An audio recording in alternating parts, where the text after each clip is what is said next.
Welcome to the TFD Performance Podcast. I'm your host, Jordan Sullivan, and today we are talking to PhD to be Colin Doherty. Colin is currently completing his PhD at the renowned Edith Cowan University in Western Australia. He completed a Bachelor of Science in Food Science and Health at the University of Limerick in Ireland and a Masters of Science in Human Nutrition at the University of Copenhagen in Denmark. In today's episode, we're talking about his latest research in the prevalence of disordered eating in the combat sports community.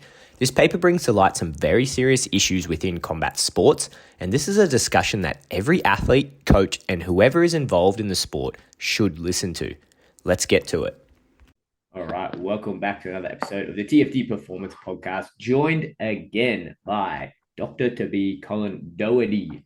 How do you pronounce Doherty, Dr. to be Colin? Doherty, but everyone just calls me the doc at home, even before the pursuit of the PhD. We're going to go with the doc. Well, the doc, welcome back. If you have been staying up to date, we recently had a very interesting discussion about your other recent paper looking at hydration status and the reliability and accuracy of biomarkers with that. But you've been very, very busy and you've released numerous papers, and the one we're going to be talking about today, one that every single combat sport / weight category athlete should be listening to: prevalence of disordered eating and its relationship with rapid weight loss amongst male and female combat sport competitors, a prospective study. Now, the doc, give us a rundown about this one. What's it about? Yeah, so I guess just to start at the very beginning, it kind of came from observations that I had in practice around athletes, I guess, thoughts and behaviors around eating, some literature indicating that there's large weight regains post competition. And then also just looking at the disordered eating space, a lot of the research has used eating disorder questionnaires to assess disordered eating. But the problem with that is a lot of the eating disorder questionnaires have been conceptualized and validated in female clinical populations, often who strive or have a desire for thinness. So one of the kind of subscales in disordered eating is body dissatisfaction. But if you use an eating disorder questionnaire, if someone doesn't have a drive for thinness, they'll come up as they're satisfied with their body. Whereas we know there's a lot more, let's say, body ideals compared to just striving for thinness. So with all that kind of said, and the majority of the research being on females as well, we wanted to look at this post-competition period where we often see rapid weight regain. Number one, to see if there is a problem. And if there is a problem, then to see how large is the problem. Does it just affect males? Does it just affect females? Does it present differently in males and females? And then finally, as a little bit of exploratory research, does the weight an athlete cut in the 7 days before the weigh-in, does that have any relationship with somebody's disordered eating scores and the subscales? So a good place to probably start here as well is, I guess, just defining, right, what disordered eating is. What are we even talking about here? It's a bit of a ambiguous and vague topic in some sense, but there is different definitions out there. But before I jump into the definition, there is just one statement from the Australian Institute of Sport that I'd like to read out, which gives us an idea of who could be affected by this. So I quote, "Disordered eating can occur in any athlete, in any sport, at any time, crossing boundaries of gender, age, body size, culture, socioeconomic background, athletic caliber, and ability." So not everyone who looks thin might have disordered eating or an eating disorder, and not everyone who is normal or overweight are exempt from having one. So basically from that, one's appearance is not always a good predictor of whether or not they may be experiencing disordered eating. Right, definition. If we think of the traffic light system, so if we think of green as healthy or optimized nutrition, then amber as disordered eating, and then eating disorders as the red. So disordered eating sits on the spectrum between normal eating and eating disorder. And then it may include symptoms and behaviors of eating disorders, but occur at a lesser frequency or severity level. Um, the big difference between eating disorders and disordered eating is your eating disorders will have specific criteria to diagnose them, whereas disordered eating might show similar thoughts and behaviors, but you just don't do them as often. And maybe they're not as extreme. So, yeah, I guess that kind of hopefully sets the scene for how we could think about this. And obviously, I could give some examples as well if that's potentially useful. I want to wind back, Colin, to when you said this was a point of interest for you for what you observed in the field and your experience. Can you tell us about that? Because you've obviously worked as a practitioner and worked with many, many combat athletes and many other different athletes as well. What was it exactly that you were observing? Yeah, and it's a very good point. I guess even just taking one step back, I kind of wear three different hats. One is working as a performance nutritionist, one is researching the topic, and then the other one is probably a recreational athlete as self-defined. So what I've noticed, I guess, with a good example is, so there was one particular athlete I worked with who was definitely showing perfectionist tendencies and was very concerned about the amount of food and what type of food they were eating. An example is, this is clear in my memory. One time there was a meal programmed with 60 grams of rice, and I got a phone call. The rice that I consumed was 65 grams. I just wanted to know if I should reduce my next meal or if I should go for a run this evening. So to me, that was very extreme.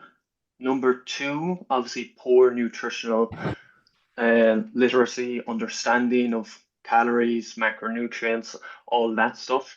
And yeah, was a big concern for this athlete. Obviously, it was causing them a lot of stress. They were uncertain of how to interpret the meal plan we were giving them, and also when there was variations in if they could stick, sorry, to the meal plan, how they should deal with that. Now, one thing I probably recommend for practitioners out there, and it's definitely not all encompassing, but it's something to think about. If you're taking on a new athlete, I have a whole host of different screening questions that I would use because number one, it's important to know athletes' history in terms of disordered eating and potentially eating disorders. Um, Understand if they have different preferences, tolerances. I always try to communicate that there is no good and bad foods. There's good and bad dietary patterns. What you eat at one moment in time has a negligible impact, really, on your health performance and overall well-being. But what you do over months and years is more likely to have a greater effect. Um, so yeah, I try to definitely do my due diligence in terms of screening and then educating the athlete to make sure that they understand this is not something they have to, 60 grams to just stick to the 60 grams. There's so much flexibility here. Try to not just tell them what to do, how to do it, and why to do it, so they can kind of adapt on the fly and not have those kind of rigid and restrictive rules around their plan. If there's athletes or even coaches listening to this and they might be wondering, well, what is those behaviors or what are those screening questions or how can I even tell? Because I guess you can appreciate, Colin, that when you diet, especially if you're making weight for a fight, there is a degree where you do have to be strict to this. And it's not like we can go willy-nilly on our meals and go eat. Is there any way that for you, going back to your practitioner days and speaking from there, how do you delineate between this where they're in this, like, say, green, okay, you're all good, and then maybe like a bit of a disordered eating, and then, okay, this is really getting into bad territory? Are there any examples or anything that sparks to mind that the listeners could maybe go, oh, I do that? Yeah, I guess the first thing is it's highly individual. So two athletes could exhibit the exact same behaviors, but have different ways of interacting with those behaviors. So, for example, let's say one athlete has foods that they consider as forbidden foods. They only eat certain types of foods. They're not allowed to eat these foods. When they eat those type of foods, they might lose control, or they feel like they overconsume, or they feel a lot of kind of like guilt and shame and negative emotions associated with consuming that. So that's one thing I can always kind of put forward in a questionnaire, whether is there any foods that you absolutely want in a plan and absolutely do not want in a plan, and if so, why? And somebody might say, oh, I don't want chocolate in my plan, even though I love it, because I can't just have one square. So that's, I guess, an example of how you could use a questionnaire to inform you about potential challenges one athlete might have, whereas another athlete might say, I want, I definitely want chocolate in my plan. I love it, but make sure to program it after my meals where I'm not so hungry, which decreases the risk of me kind of over consuming it. My own personal opinion is there should be, all food should be accessible. You only restrict if there's food allergies, or if there's certain foods that athletes have, let's say, challenges with or potential intolerances with. But trying to have regularity, variety, adequate intake, even a bit of spontaneity too, if you're educated on calories and macronutrients, and your overall enjoyment from your diet. These are all things that I try to incorporate, even though there is constraints of we need to make weight for this upcoming fight. So there's some at least initial thoughts surrounding that. Would you agree, Colin, that making weight is somewhat of a conducive environment for these disordered eating patterns? Yeah, that's an interesting and extremely tricky question. It's probably pretty straightforward that most people know dieting is a risk factor for disordered eating, but similar to we might all get in our car every day and we're at risk of a car accident. We're not all going to get into a car accident, right? That's similar with people who diet. Not everyone who diet will actually experience disordered eating. And the really interesting part of this is what are the moderators here, or what are the things that are interacting that are causing some athletes to show disordered eating thoughts, behaviors, beliefs, and attitudes, and another athlete who engages in the same practices, but they're completely fine. They're okay with it. And we definitely don't have that research yet in combat sports. This study that we're going to be discussing today, this was hoping to be ground zero, trying to describe the magnitude of the problem, who's affected, and if there was any differences between males and females. Yeah, and that's a perfect answer, because I guess what I'm trying to set the scene before we go into this field, at least from my experience, I've seen and experienced myself as a recreational to semi-serious athlete myself, where this environment can be very conducive to this, but how each individual responds to that environment is very, very different. The problem I find within this field is that there are so many norms that are just accepted culturally. Oh, that is just what you do. This is just what happens when you go through this process. This is what making weight is all about. And there's no discussion. There's no discussion, and there's no good research like this paper where we can start making these delineations and then start getting good information to inform good individual strategies for each of these athletes. So with that being said, let's kick into it. Talk us through this paper, how you set it up, how you went about collecting the data, and then what you found. Talk us through top to bottom. And absolutely, Jordy. I just want to quickly backpedal, if that's okay, before we jump into the study. One thing I wanted to highlight as well is the kind of difference between sports specific and non-sport specific risk factors. And obviously, we're talking about dieting and combat sports being a potential risk factor here. And when I was doing the research for setting up this study, I found some very, very good quotes from previous fighters that I just want to read out and just have a quick commentary on before we jump into the study that might help set the scene as well to think about sport specific and non-sport specific risk factors for disordered eating. So this was from previous UFC fighter Paul Felder, who spoke about a pattern of binging and restricting during his fighting career. So he says, I quote, I would eat so much that when I was able to, or sorry, I would cut so much weight that when I was able to eat, I would eat everything. I developed an eating disorder over the years where I was either 100% dieting and cutting weight, being disciplined, or 100% being an asshole. I couldn't have, quote, bad food for months and months and months. So when I got it, I wanted to have it all, end quote. Following from that, he also said, I would just eat 3 candy bars and eat a pint of ice cream and drink a few beers. I couldn't have it for months and months, so when I got it, I wanted to have it all.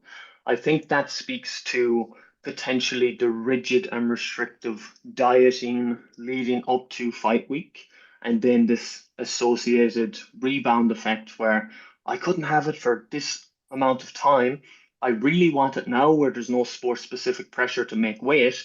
So I'm just going to over consume because I know I'm going to be going into another fight camp soon. And then just secondly and quickly, an example of a non-sport specific pressure from another combat sport athlete. So I quote, I grew up watching my mother constantly express dissatisfaction with her body. On the days where she'd only eaten fruit or tuna salad, she'd describe herself as, quote, being good.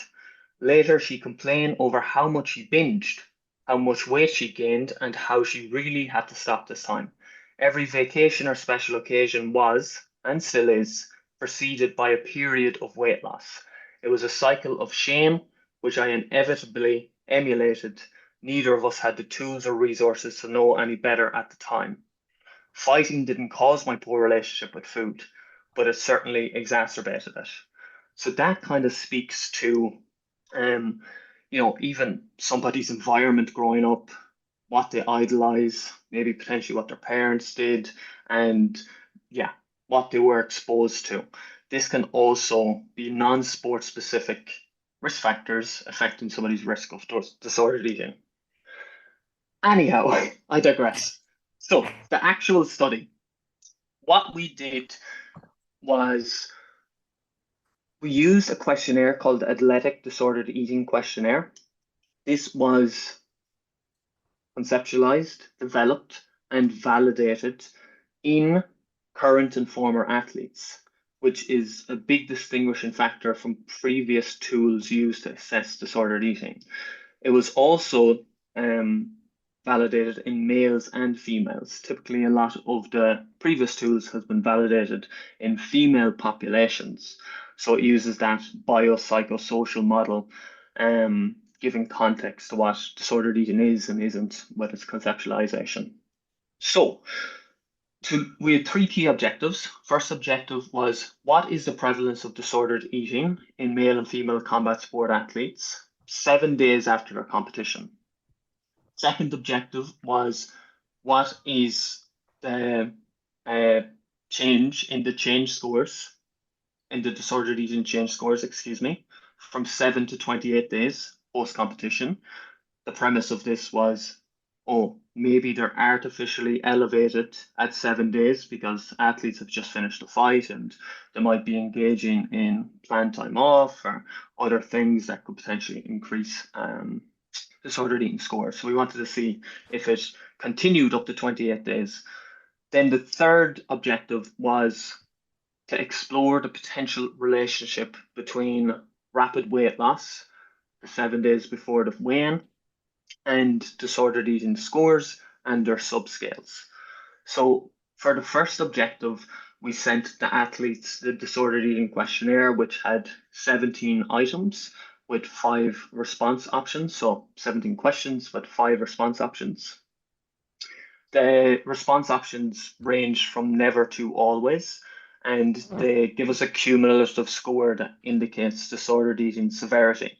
That could range from minimal to moderate to high to very high.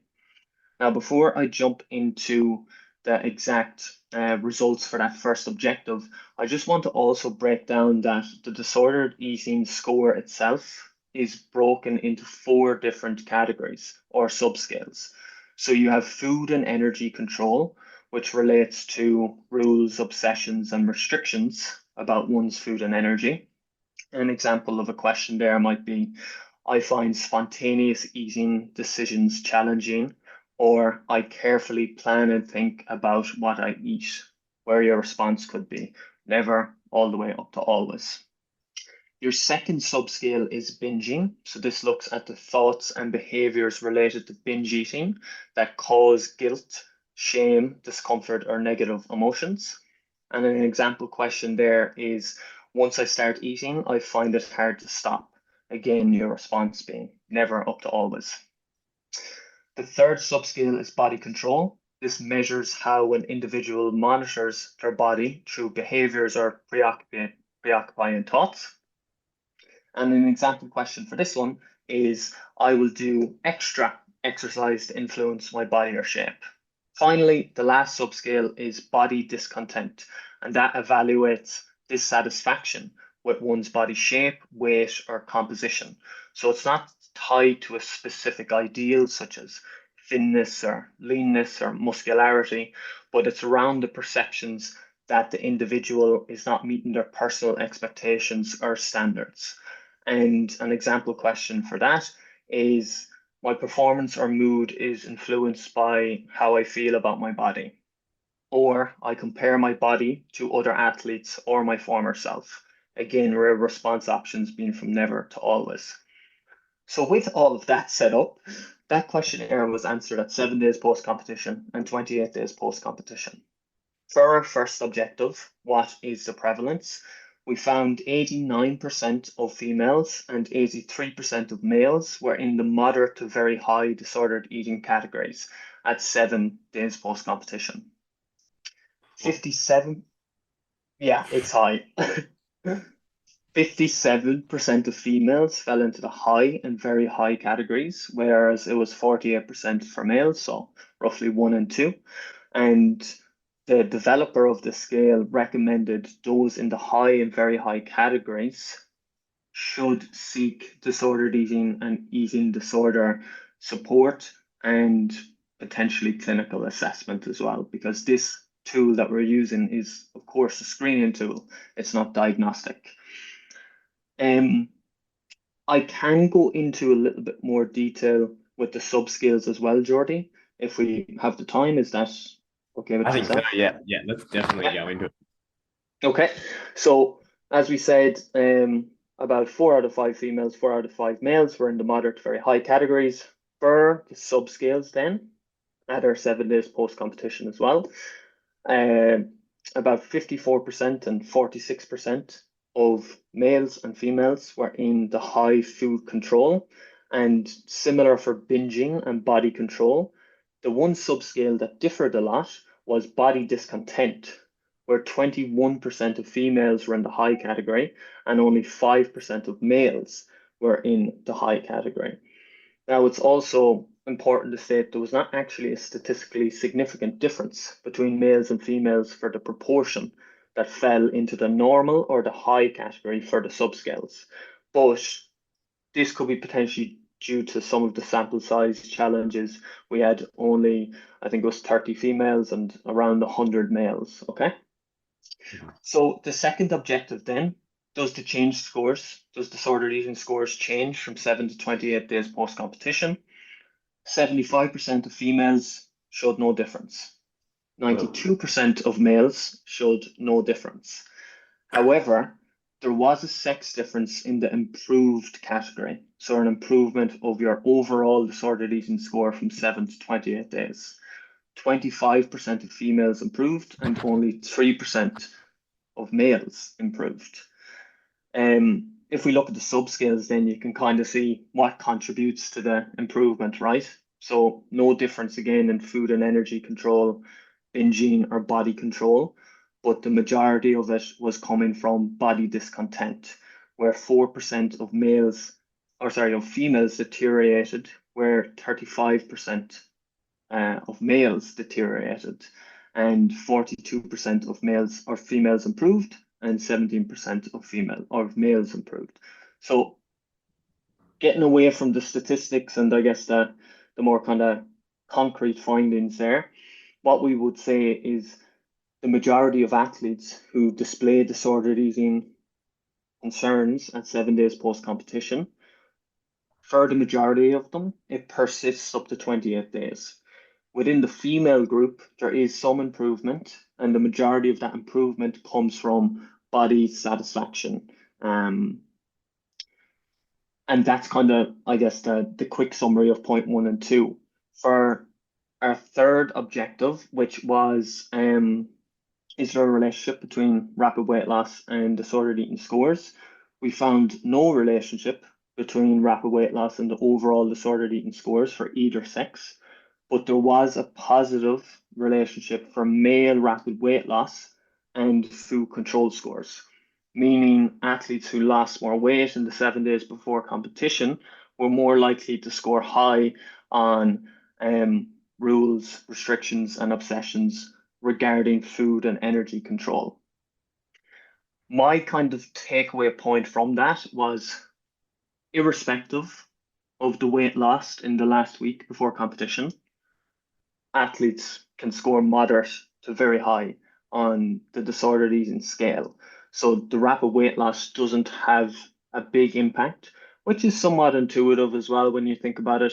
What you do in the last week is probably not as influential as maybe what you did in the 8 weeks prior, which will hopefully be a follow-up study at some stage. But for the moment, the practices in the week before competition doesn't seem to be influencing the disordered eating scores 7 days post competition in male and female combat sport athletes. Colin, I got a bunch of questions, but I got two that are burning in my brain. Right. That's wow, that's incredible. But I feel like if you are someone who's been in sport for a long time, it's not particularly surprising, right? Like you said, if you're around in this environment and you understand the culture of combat sports, although those numbers are quite shocking, it's not entirely surprising that it's coming through. You spoke about earlier about the sport specific and then the non-specific. And I want to ask whether or not you and Oliver and the team have pondered this, or whether this is your own professional opinion. I'm throwing at you to answer. Have you ever thought of it in a chicken or the egg type of scenario, where is combat sports attracting people with more disordered eating tendencies, or is it the combat sport itself that's causing the development of these tendencies? What are your thoughts on that? Thoughts are a fantastic question. Unfortunately, with this type of research that is, at least in some part, cross-sectional in nature, yes, there is a follow-up period from 7 to 28 days.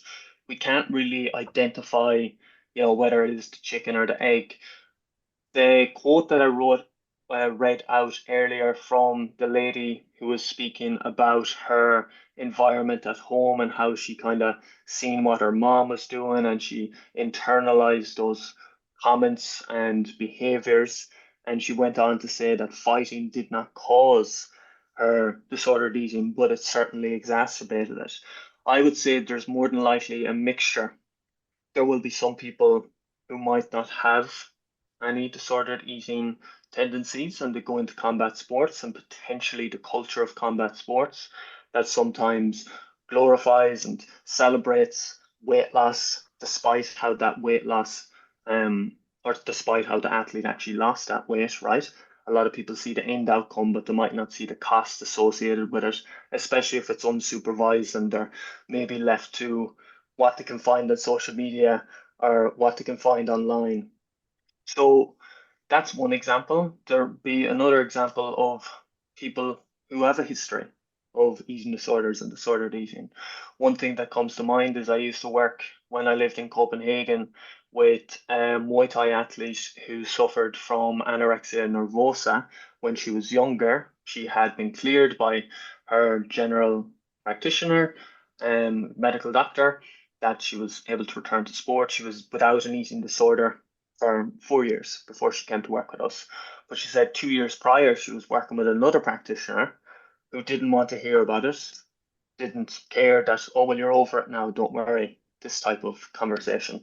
Whereas we were extremely um, concerned about, I guess, what could be potentially triggering it in the future. We wanted to have in-depth conversation, understanding her lived experience to make sure we could tailor whatever sort of performance plan we were putting together, that it was going to best support her and not be something that we thought was best for her. We kind of let her drive that ship, you know. Um, but that gives, I guess, an insight to, for some people, they might come in with these tendencies to combat sports. And then for other people, they might develop these tendencies, and the maintaining factor could be the culture. It could be people celebrating and glorifying. Yes, gee, you did so well, you lost so much weight. But again, you see the end outcome, but potentially not the cost physically and mentally for that athlete to get to that weight. Yeah, absolutely. And next question that's burning in my mind, like you said, I know this was taken, the questionnaire that you guys took were athletic disordered eating. Now, athletic is a very broad term, right? With lots of different athletes. Like I'm sure you've worked with plenty of athletes where eating is completely unrestricted, and I think weight category athletes are a whole subcategory in their own. Does this athletic disordered eating questionnaire take that into account, or is it account for all athletes, or do you think there is a way to take these metrics and say these subscales and then somehow standardize them for weight category athletes, given the norms and expectations of the sport to make weight? Yeah, excellent question again, and very important consideration for any scale. Now, this specific scale was developed, conceptualized with current and former athletes that included weight category athletes. So I believe the weight category athletes were lightweight rowers, wrestlers, and judokas, if I'm not mistaken. But for any people who's actually interested in looking at that, it's from Dr. Georgina Buckley's thesis on conceptualizing and developing a scale for disordered eating in athletes. Now, is this something specific to combat sport athletes? I guess the answer to that is no. Is it the best available tool that we have for assessing disordered eating in combat sport athletes? In my opinion, yes, based on what I'm aware of. I do think the fact that we took into consideration weight categories athletes, lived experiences, and how disordered eating might present for them in conceptualizing disordered eating in sport and then developing it and validating that scale, that definitely adds to the robustness of it.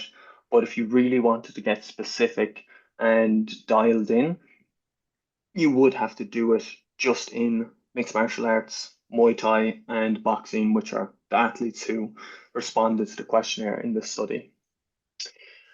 In terms of, you know, interpreting this in the context of athletes having to diet because the majority of them are going to try to compete in a lower weight than their typical day-to-day body mass, that definitely does add a layer of complexity. And what I would probably say for this is to reiterate that this is not diagnostic. This is a screening tool that if you fall into the high or very high category, you would be recommended to speak with somebody who specializes in disordered eating and eating disorders. And as an additional interesting point, from the people who provided consent to be included in the study and for publication, there was a question asking them if they would like to be informed about the meaning and the kind of follow up of their results in the disordered eating questionnaire. 50% said no. So if they're in the high or very high category, they didn't want to know. 50% said yes and provided an email, but 50% didn't want to know. And this speaks to, again, I guess, maybe some potential shame around this, or maybe being found out and it jeopardizing their careers, or maybe being seen differently by peers and coaches, or at least that's what might be going on in their head. I don't know exactly, which needs to be studied in the future. What are the athletes' experiences in these sports instead of just doing the quantitative research, which we've done here, which is fantastic to kind of build upon, but then asking the athletes themselves, well, how does this actually present for you? Is it, going in every day to the training room and sometimes maybe checking your weight, maybe just competing in your shorts, maybe you feel pressures to uh, appear a certain way, and there's a lot of focus on appearance and not necessarily performance. There's so many things that can come into this, whether it be biological, psychological, social, sport specific, even gender specific, and other risk factors. So we really need to deep dive into this in terms of the combat sports lived experience, and also the insights they can give us for helping support them to make sure that, yeah, their overall well-being can be supported and maintained, and to really reduce the risk of those who are at risk of progressing into an eating disorder gets identified, managed, and hopefully helped to return back to healthy eating. How would you suppose that the everyday practitioner go about that, Colin? Because if I've got the numbers correct, it's 4 out of 5 in every combat sport athlete demonstrates these disordered eating patterns. And then if you were a practitioner listening to that and you're looking at your client list, you're going, oh, wow, that's a big chunk of my client list could potentially have this. What are some things that you think, and again, obviously this study is not nothing more than proof of concept and a brilliant proof of concept of that, if with your practitioner hat, what are some things these guys can be doing to help these guys if 80% of their roster are going to be exhibiting these symptoms?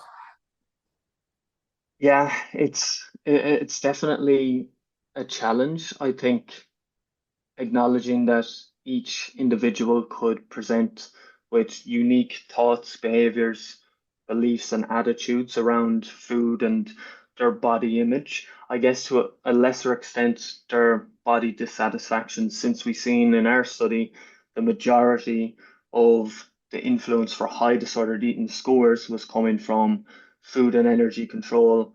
The highest was from binging, and then body control. Having honest and vulnerable conversations with the athletes, like being vulnerable with someone breeds vulnerability. This can be especially a difficult topic for male combat sport athletes to engage in. From my experience with them, sometimes it's, oh, I'll just get through it. This camp will be fine. Once we're finished, we can sort it out, or something like this.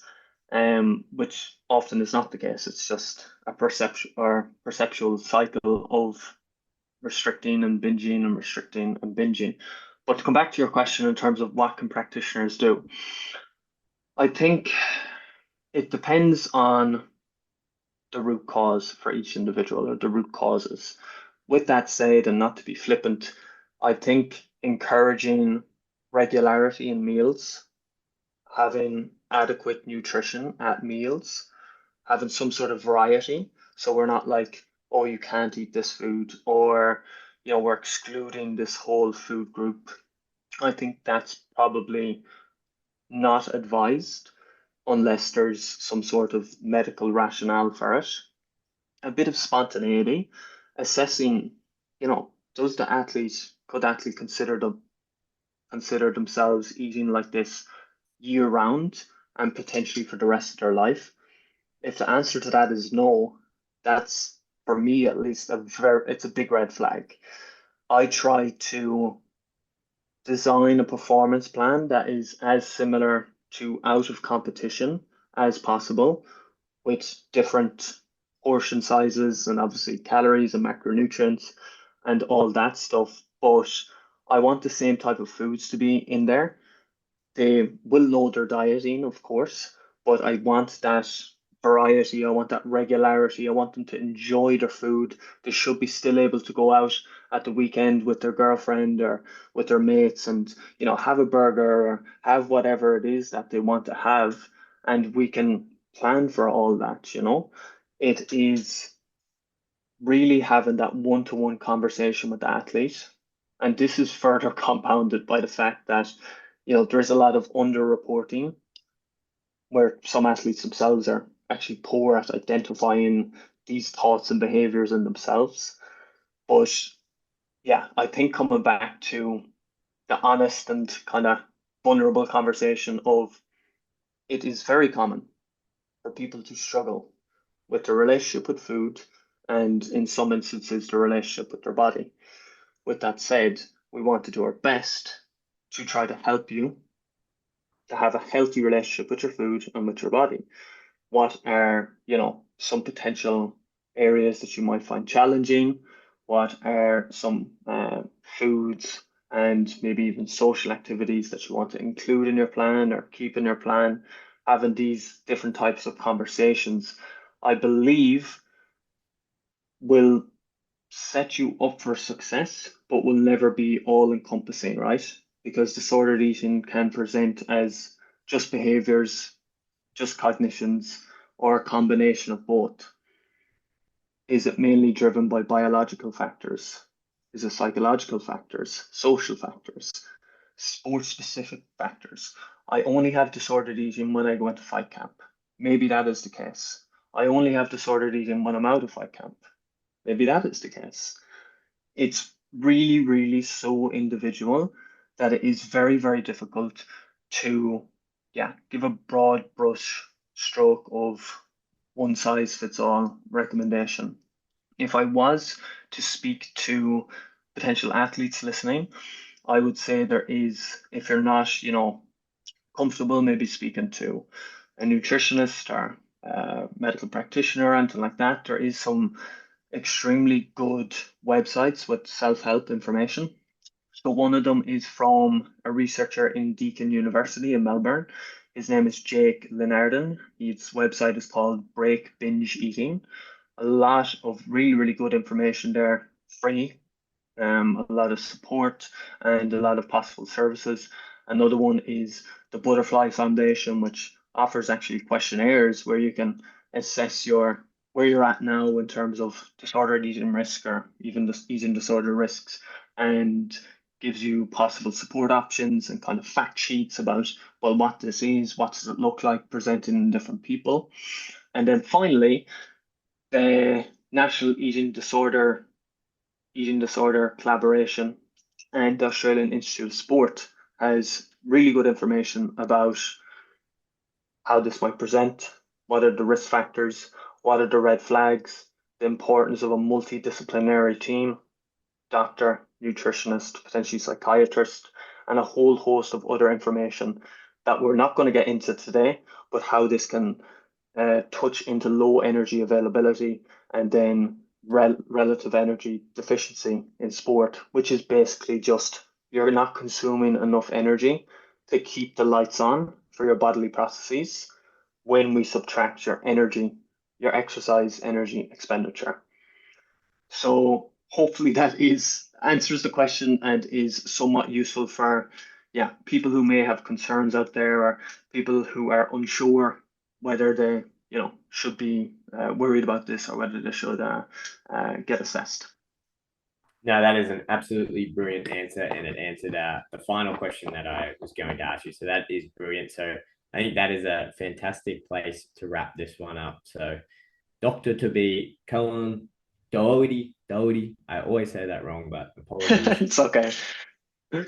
Last thing, if guys want to reach out to you, guys and girls want to reach out to you, they listen to this and go, man, I want to learn more from Colin. I want to work with Colin. I just want to talk to him more about certain things. What's the best place for them to do that? Yeah, I am probably most active at the minute on the Instagram page combat_sports_research. And if you're not on Instagram, obviously you can always feel free to send me an email at c.doherty, Doherty, at ecu.edu.au. and always happy to have a conversation around this. And yeah, if you're interested in my work, I appreciate it, and hopefully some of it is useful. Absolutely. All right, Colin, thank you yet again for coming on, and no doubt we'll chat soon. All right, thanks very much for having me back, Jordy. Appreciate it.